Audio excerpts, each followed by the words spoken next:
Hi guys, ಎಲ್ಲ ಏನು ಮಾಡ್ತಾಯಿದ್ದೀರಾ? ಮನೆಯಲ್ಲೇ ಸಿಂಪಲ್ ಪಾನಿಪುರಿ ಗೋಬಿ ಮಾಡ್ತಾಯಿದ್ದೀವಿ. ನನ್ನ ಮಕ್ಕಳು ಕೇಳಿದ್ರು ಅಂತ ಅಂದ್ಬಿಟ್ಟು ನಮ್ಮ ಅಕ್ಕನ ಮನೆಯಲ್ಲಿ ಸಿಂಪಲ್ ಗೋಬಿ ಮಂಚೂರಿ.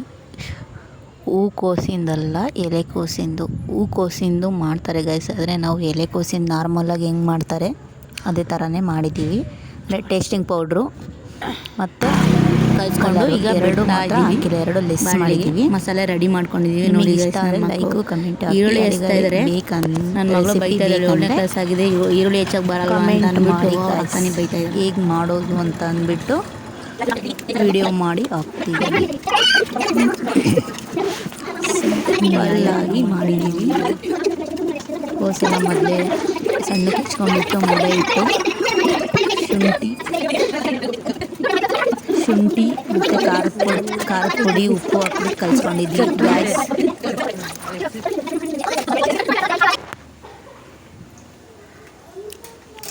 ಈಗ ಎಲ್ಲರಿಗೂ ಸರ್ವ್ ಮಾಡೋಕ್ಕೆ ಮಸಾಲೆ ಹಾಕ್ಬಿಟ್ಟು ಅದಕ್ಕೆ ಡ್ರೈ ಮಾಡಿರೋ ಗೋಬಿ ಹಾಕ್ಬಿಟ್ಟು chilli sauce, soya sauce, tomato sauce ಹಾಕ್ಬಿಟ್ಟು ಸರ್ವ್ ಮಾಡ್ತಾಯಿದ್ದೀವಿ.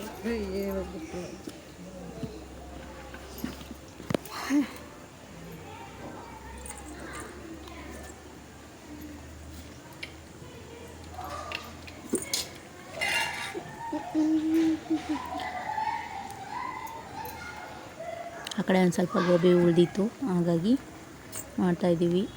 ಲೈಕ್ ಮಾಡಿ, ಕಮೆಂಟ್ ಮಾಡಿ, ಸಬ್ಸ್ಕ್ರೈಬರ್ ಯಾರ್ಯಾರಾಗಿಲ್ಲ ಆಗಿ ಮರಿಬೇಡಿ. ಮನೆಯಲ್ಲಿ ಮಾಡಿದ ಗೋಬಿ, ಹೋಮ್ಮೇಡ್ ಫುಡ್.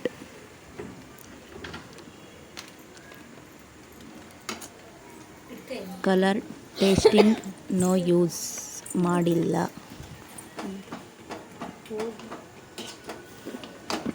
ಆದರೂ ಎಷ್ಟು ಚೆನ್ನಾಗಿ ಕಲರ್ ಬಂದಿದೆ ನೋಡಿ.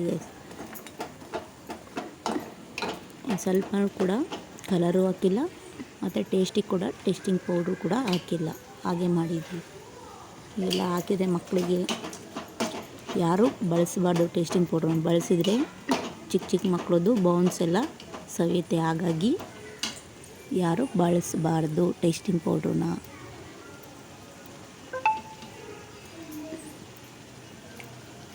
ಸಿಂಪಲ್ ಗೋಬಿ ಮಂಚೂರಿ ನೋಡಿ ಗೈಸ್. ನನ್ನ ಮಕ್ಕಳು ಏನೇನು ಮಾಡಿದ್ರಂತ ವೀಡಿಯೋದಲ್ಲಿ ಹಾಕ್ತೀನಿ, ನೋಡೋದನ್ನು ಮಾತ್ರ ಮರಿಬೇಡಿ. ಸಿಂಪಲ್ ಗೋಬಿ ಮಂಚೂರಿ ಲಾಸ್ಟಿಗೆ ನನ್ನ ಮಕ್ಕಳು ಟೇಸ್ಟ್ ಮಾಡಿ ಹೇಗಿದೆ ಅಂತ ಹೇಳ್ತಾರೆ ನೋಡಿ.